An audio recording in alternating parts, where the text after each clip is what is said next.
Well, I started with depression around 1999. I went to the hospital around 2008, and the nurse suggested that I get a dog, and I was like, well, I can't get a dog because I live in an apartment. I was hesitant to go on, but yet there was a bigger part of me pushing that I should do it because I deserve it, and that I knew I needed this, and if the doctors think I needed it, then I really do need it.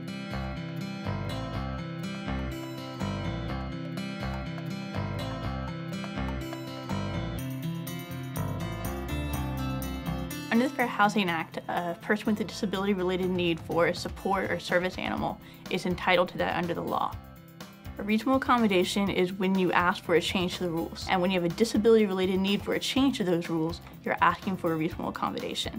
In Becky's case, it was a request that the no pets policy was waived in order to allow an emotional support animal in the property. The first step for a reasonable accommodation is to write a letter.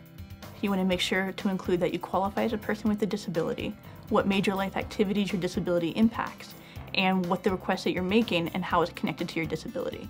In Becky's situation, it was a need for additional companionship and day-to-day structure, so the request was for an emotional support animal to mitigate the symptoms of her disability. We recommend that at the end of the letter you request a response in writing within 10 days. And if they didn't respond, you can show that their non-responsiveness was in fact a denial.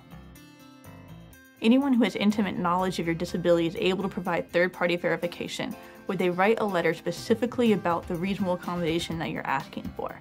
You can ask a doctor, therapist, a caseworker, a social worker. You don't need to provide extensive medical records or extensive information about the severity or specifics about your disability.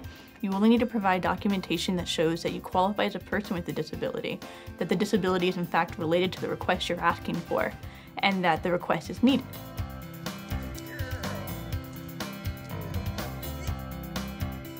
Well, basically, she gets me out of the house more. We've met a lot of interesting people on our walks. So she gets me to talk to people. I learned that I do have a right to ask for help for things that I need to make my life work better. If you receive a no or you're unsure about the response that you got to your reasonable accommodation, you can contact us at the Fair Housing Partnership to walk through what the request was that you made, exactly how you requested it, and what the legality of the landlord's response was.